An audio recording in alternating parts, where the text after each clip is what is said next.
Welcome to episode number 84 of the Let's Discuss Gaming podcast. I'm your host, Triple J. Joining me is my co-host, Dr. Games 101. Hey, what's up, guys? And we're going to do what we do every 2 weeks, and that's bring you the latest news in gaming and tell you what we think about it. You ready to start? Oh, yeah, definitely. Let's start out with All right. PG, All right, so time to start with the first story then. Gaming industry becoming too reliant on remakes and remasters. 2023 is among the best years for the gaming industry. I can hardly recall a year with such an endless amount of games, but the theme of remasters and remakes has been consistent across the last few years and is still prevalent in 2023. With incredible technological leaps, the industry has found a reason to revisit iconic classics, breathing new life into these games. However, I believe studios are becoming too reliant on this strategy. Each remaster presents a promising opportunity for the developers and publishers. Looking at the best games on Metacritic in 2023, 3 of the top 10 games are remasters or remakes of older games. This includes The Witcher 3, Resident Evil 4, and Metroid Prime Remastered. Only a few games have been able to keep up with such releases, even in a stacked year like 2023. Going down Metacritic's list, games like Persona 4, Quake 2, and Dead Space Remake further highlight the industry's current reliance on re-releasing iconic games. I am not against the idea of remaking or remastering iconic franchises. However, such prevalent releases highlight that now more than ever, the industry is happy to fall back on past successes. Safe attempt at success. One major reason for the popularity of re-releases is the time and effort required to create such games. While ambitious releases like Starfield have taken nearly a decade to produce, a remake does not require nearly as much effort. In that case of a remaster, the effort needed is further reduced. Games like The Last of Us Part 2 required as much as $220 million to produce, but this is another area where remakes can pull ahead. With much of the work already done, production costs are significantly reduced. Such benefits have also allowed studios like Bluepoint Games to gain fame as a studio that revitalizes older titles. There is nothing inherently wrong with this approach. I believe remasters provide an excellent middle ground for an industry struggling with long development times and tight deadlines. However, it seems developers are becoming too reliant on a tried and true formula. While the gaming industry was known to deliver fresh and innovative releases constantly in the past, new IPs are rarely seen today. Reflecting over the last few years, new franchises have not been as influential as games like Resident Evil, which pioneered their respective genres. Future full remakes and remasters. I believe nothing highlights the overuse of re-releases better than a look at many of the upcoming games. At the time of writing, the gaming industry is quickly heading toward a future where remakes and remasters will be more prevalent than ever. Industry giants like Ubisoft, Nintendo, PlayStation, and more are part of the future, having already announced many projects. Metal Gear Solid, Splinter Cell, Prince of Persia, Max Payne, and The Last of Us are just a few examples of franchises that will receive the remake-remaster treatment. Leaks also point to a similar future for games like Fallout 3, Assassin's Creed 4, and The Elder Scrolls 4. And a number of projects that have not been made public yet, and I can only imagine how much time will be spent playing older games on new hardware. If this trend is the way forward, studios should look at Capcom for inspiration. The Japanese publisher's latest remake is one of the highest rated games of the year, and rightfully so. However, Capcom is not reliant on remakes exclusively. A franchise like Resident Evil has balanced its modern entries and classic remakes, catering to different audiences through varied offerings. As a fan of the medium, I want to see it grow and avoid stagnation. While I fear remakes of older games are pushing the industry in this direction, a balance may be the ideal solution. What do you think about all the remakes and remasters that have come out? Do you agree it's too much? For the past 5 years, at least, yeah, you're right. For the last generation and a half now, with Xbox One and Xbox Series X and S, PS4, PS5 definitely, has been prevalent. It's been saturated, if not saturated, with remasters and remakes. Oh, sure, we always had remakes and remasters for how many decades so far since the creation of Nintendo's product, all back in the 1986 and all into the Super Nintendo, when Super Mario All Stars for the Super Nintendo and all, and that's been like remaking or remastered itself over and over, different kinds of Nintendo products over the years too. But this is more than ever. This is like other companies mimicking and copying each other, and it's all well and good for those to bring in new gamers or bring new gamers into the limelight of like all sorts of like different various games from like the past and all that they never experienced yet until the current gen and all. So see it in its better form, but it's not that bad. Like Final Fantasy X remaster, there's Resident Evil 4 remake. There is also Metroid remaster, remake, whatever that comes first, whatever. Different types of sequels of the same franchise for how many decades? Mario Galaxy, Mario Galaxy 2, Paper Mario. So, newer gamers are seeing something of its better form than once we were playing these games back in the past over 10, if not 20, if not even 25 years ago. So more power to these companies to do it. But then again, you're in the industry to make new products or something to where it just sticks for a while. I understand that franchises develop over time. They take a while to put an actual embodiment into the soul of the gamer. Like Resident Evil, for example, that the games been around since 96, 97, or the games themselves been around 96, 97, Resident Evil. So the Mario games since 1970s, 1980s. So that's like once in a few games so far. So, but you still I keep continuing doing that flow of creativity. If you just keep being stagnant and just repeat the same thing over and over, then no one's not going to really stick with your game products at all after a while. So hopefully they'll change course after 2025, the earliest, Yeah. Well, my take on it is a little more sinister. Okay. From developers, because don't get me wrong, I know developers work hard on creating video games, and we went from in the Atari days taking months to make a full Atari game to now taking years to create a full current gen game. Yeah. But at the same time, I mean, take Metal Gear Solid. It came out on PlayStation. Fine. Then it was on GameCube, the Twin Snakes, for people who wanted to play it, who liked the gameplay of Metal Gear Solid 2, but wanted to play the story of Metal Gear Solid 1. Fine. Why do we need to keep buying Metal Gear Solid after that, though? Unless you're adding like a new way to play the game, whether it be VR, say you got Resident Evil 4 is a better example. It came out on PS2, I think, and I know it definitely came out on the Wii. Mm-hmm. Okay, then it came out on Xbox One. Now it's out on the current gen systems. Now it's got VR. Why do we have to keep buying the same game over and over, especially if they're not adding anything new in it?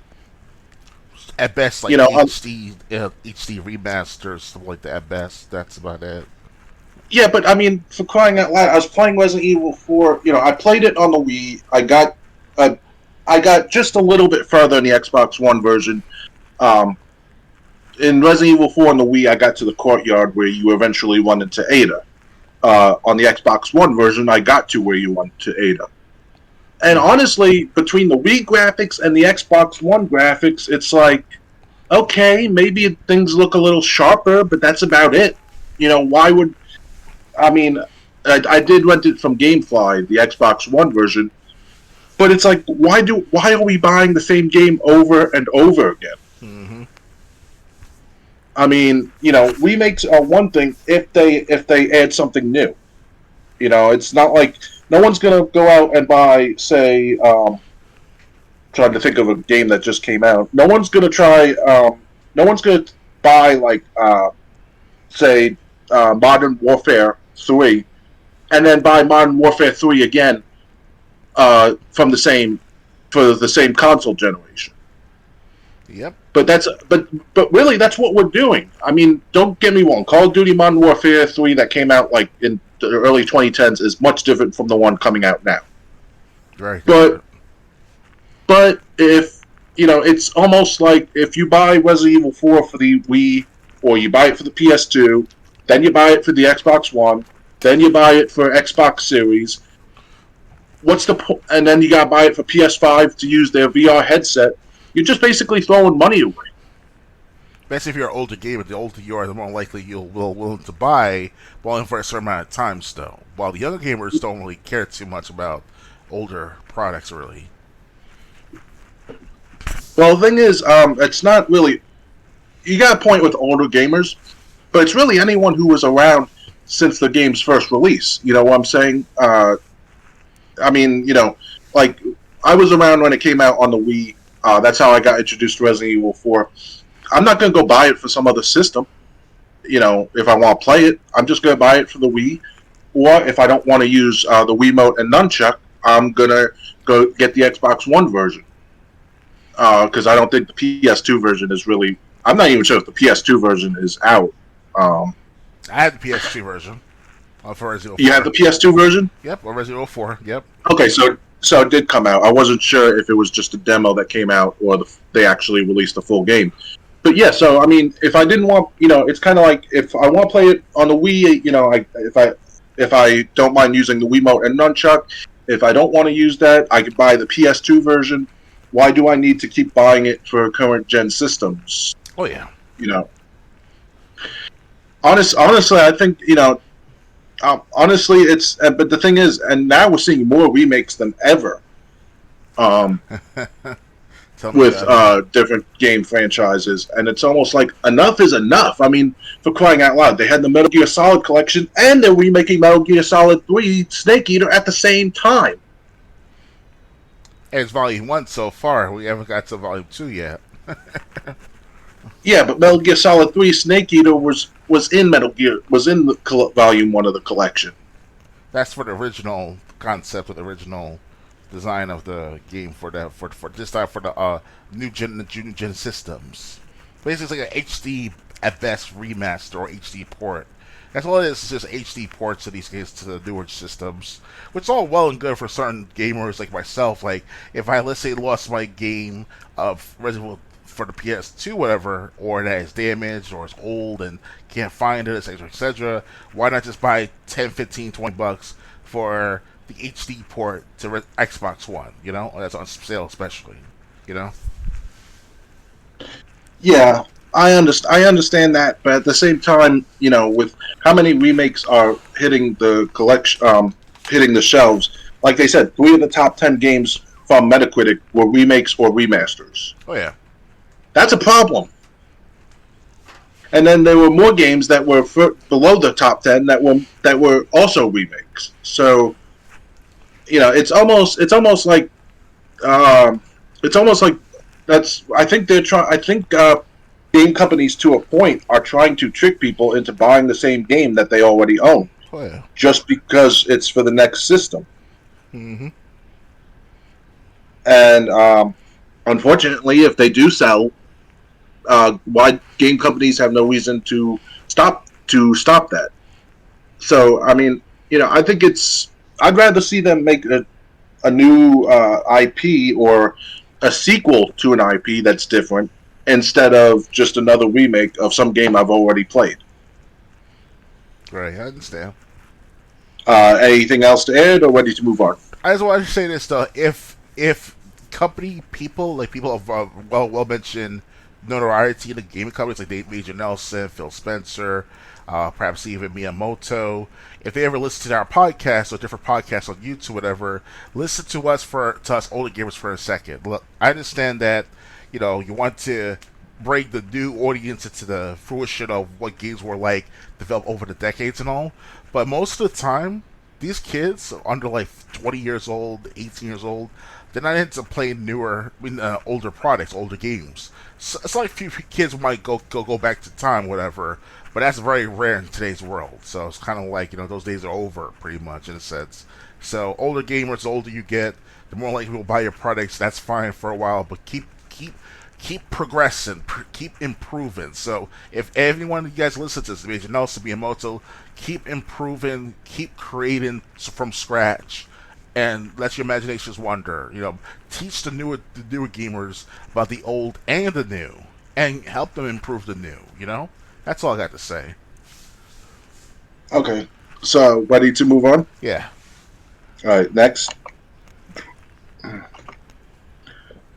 Mario Party 3 comes to Nintendo Switch Online and expansion pack. This title marks Waluigi's introduction as a playable character for the minigame series. Nintendo is adding Mario Party 3 to the Nintendo Switch Online expansion pack library today, October 26th. The minigame title features a new first for the franchise, the introduction of story mode, as well as Waluigi and Daisy's inclusion as playable characters. Mario Party 3 isn't tied down to local multiplayer on Switch either, as players can get mad at the randomness with friends online. The game features over 70 minigames, with Nintendo highlighting Bind With Me and Eyesore. This comes almost a year after Mario Party and Mario Party 2 arrived as part of the premium subscription service, which costs $50 a year. The premium tier offers Nintendo 64, Game Boy Advance, and Sega Genesis titles, among other bonuses. A regular Nintendo Switch Online membership costing $20 a year gives access to Nintendo, Super Nintendo, and Game Boy titles. While there's no set schedule, Nintendo drops new classic games onto the subscription service throughout the months. For instance, 3 games never playable before in the US, such as Kirby's Star Sticker on Super Nintendo, joined Nintendo Switch Online last month. Another classic title, starring the Pink Puffball, also came to the expansion pack in September too. Kirby and the Amazing Mirror for Game Boy Advance hit the service, and even features online co-op for up to 4 people on Switch. Not only was F-Zero 99 announced last month, but it's also arrived on a Nintendo Switch Online. The game mixes the SNES Classic with Battle Royale elements for something totally new. So, were you ever a fan of Mario Party 3 or the Mario Party franchise? To be honest with you, I never got involved with the Mario Party after all these decades so far. I do keep track. I do keep track of the Mario Party games, especially with the one with Bowser Jr. in it. I think it's called Mario Party 9 back for the Wii U, if I remember correctly. So that was interesting. They brought it back, well, not brought back, but introduced Bowser Jr. to the cast of the Koopa Troopas, So, right. I don't mind playing Mario Party. I don't have actual friends. I mean, I do have you, of course, Triple J, back in the day, but we were big on wrestling at the time. But I didn't have like 12 guys or 10 guys to come together, man, woman, just to play Mario Party together. It wasn't like that for me back when I was growing up. But I mean, there were sporadic, appearances in different groups, whatever. Like 10 people in a room playing GoldenEye, whatever. But that was back like in 1999, 2000. But that's very rare in today's world to find that. But if you go back to other people, other gamers, I'm like, oh yeah, I remember having like Mario Party with like 6 other guys, 7 other guys. I'm sure you'll find those guys telling their stories and such. Now everybody's online now. Now you can play. Can you play online with Mario Party 3 by any chance? No. If you have get it through the Switch Online, if you get it through the Nintendo Switch, yeah. I see. Okay, because obviously everybody's on the internet now for the last 15, 20 years almost. So why not, right? So. Yeah, if you have the Switch, I don't really see a problem. I really don't see a problem with it. I really don't. I mean, because I grew up. I had the original Mario Party. I sat out through the GameCube era, and I did experience a little bit of it on the Wii. Right. And then shortly before I left New York, I had an extra GameCube for sale, and I had a few GameCube games. One of them was Mario Party. I forget which one. It was either 4, 5, or 6. Me and 2 other people played it, and we had fun playing it too. But yeah, I mean, I guess it does go back a little bit to what we said, but then again, this is different because it adds online play, which was not possible with Mario Party 3 on Nintendo 64. Many years, decades ago, 25 years now. Yeah, so I mean, I guess if you're buying it so you can play with people online, that's one thing. It's almost like people who buy Gears of War and play the multiplayer. Well, you need to maintain an online connection, whether it be Game Pass Core or Game Pass Ultimate, if you want to play Gears of War online. So, um, I guess if you're really like if you don't have anyone to play with, but you love Mario Party, maybe the Switch and its online it's $50 a year membership would be the best way to go. Mm-hmm. But at the same time, it really depends. I mean, I definitely want to get at least one Mario Party game. I was thinking about which would be the cheapest, either like Mario Party 1, 8, or 10. Whether it's If I can say this though, what Nintendo should do one day, I'm not sure when Mario Party came out exactly. It's like 1990 what 1997 or give or take. So if they can do something. I know the first one was Friend 64. Okay, so if they can do The something first like three actually. if they can do something for the like the 30th, no, not 30th, 35th, not the 40th anniversary Mario Party franchise, they'll do like a bundle set and sell that as like a collection of games. It's a one, like they did with the Rare Replay for the Xbox One and all. So that'd be great if they do that for the 45th anniversary at the latest. Hell, even 50th anniversary. I can wait that long. Yeah. But it has to Yeah. be. But it has to be a good compiled, game altogether in one. Sell as a bundle or separately depends on how people want to be selected with their game style or preference. But yeah, if Nintendo's listening in, try to do something like that, like a bundle set for like I don't know, $100, $150 or whatever for all like 10, 15 Mario Party games. Yeah. Well, if you're talking about all of them, I know there's at least 11. Okay. So Because we still got another it, 10 years till the 35th or not till 40th anniversary of Mario Party yeah. franchise. So if not 20, Yeah. 15 years for the 50th. So Right. Yes, 19. I think it was. I don't quote me on it, but I think 99 was the first year it came out. I could look it up. yeah, I okay. mean, let me see. Mario Party. When did the first one come Because out? Mario Party 9 came out back as early as like 2011 for the Wii U, 2012, 2013, give or take. I don't even think it came out for the Wii U. I think the last one I know of, came out for the Wii. Hmm. So let me see. Wikipedia. Um, but I know there was like 1 through 10, and then I know there was Mario Party Advance for Game Boy Advance. I'm like, who would get that one? Yeah, that's like I think you had to get like a connection for that for the consoles, game handhelds. Okay, so it does. Let's see. Mario. Here we go. Mario Party. Yep, I was right. 1999 was the first one. 2000. Oh no, 1998. 98, 2008, 20, 30, 40. Yeah. Oh, well, the 50th anniversary is 2048. Oh, wow. So that's a long time to wait. Maybe for the 40th anniversary, like year 2038, some shit like that. Yeah. They had. Yeah, and I'm looking at the release timeline. Basically, yeah, they had Mario Party Advance, the numbered series, Mario Party DS, um, and then they got games. I'm not sure if they were like Mario Party Superstars, the Top 100, Star Rush. I don't know if those were like non same Mario Party games, but different, but just named differently, like spin-offs or not.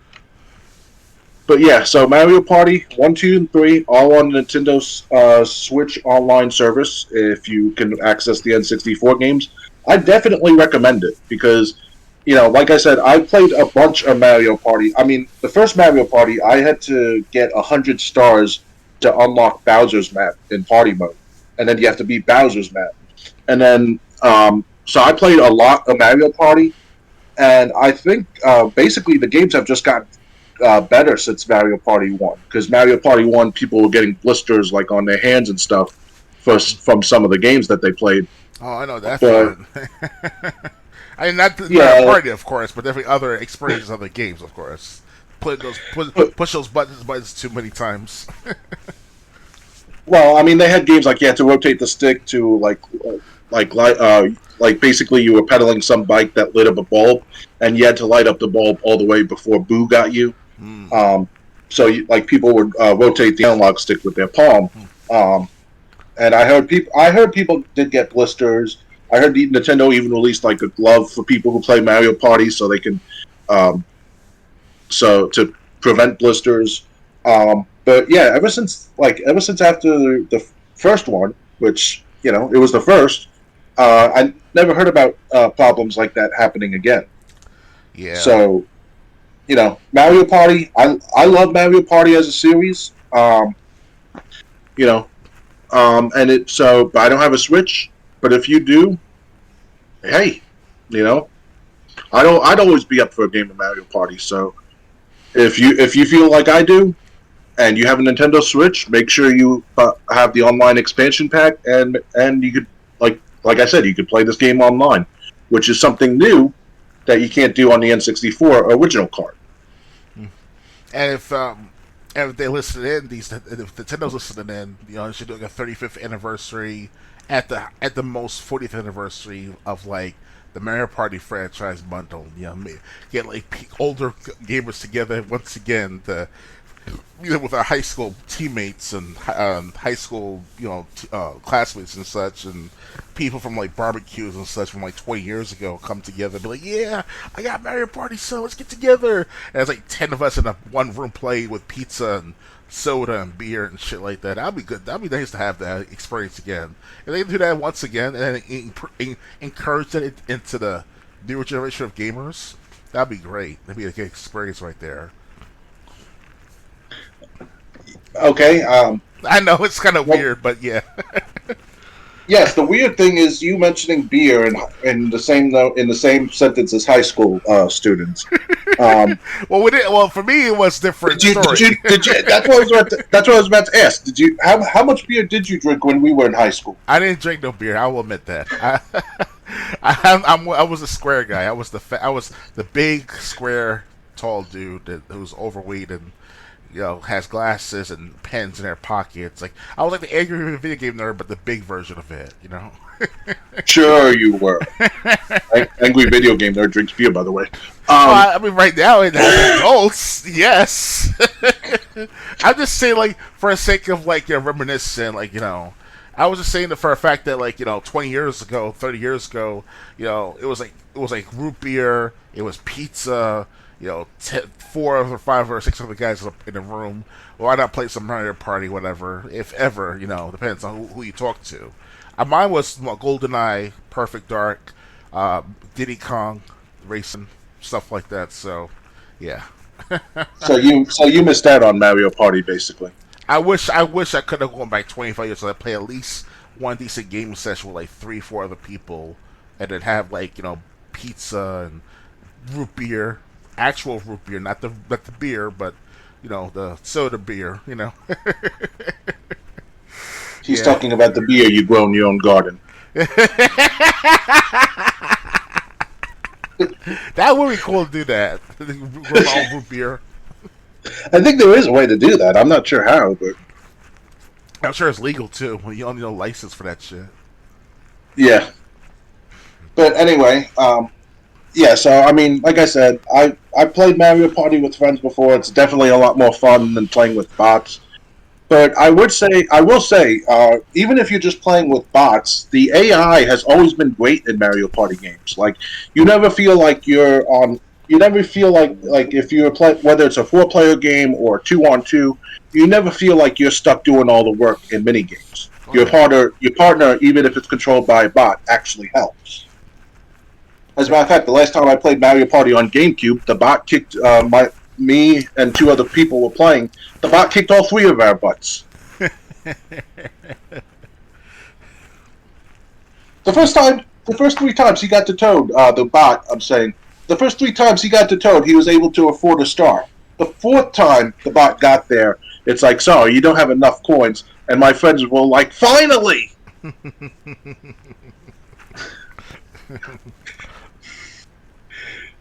Anyway, so like I said, I love Mario Party, and I definitely think it's all. If you're going to be playing this online, it's definitely worth uh, getting the Switch Online expansion pack, especially since they got all three Nintendo 64 versions of Mario Party up there.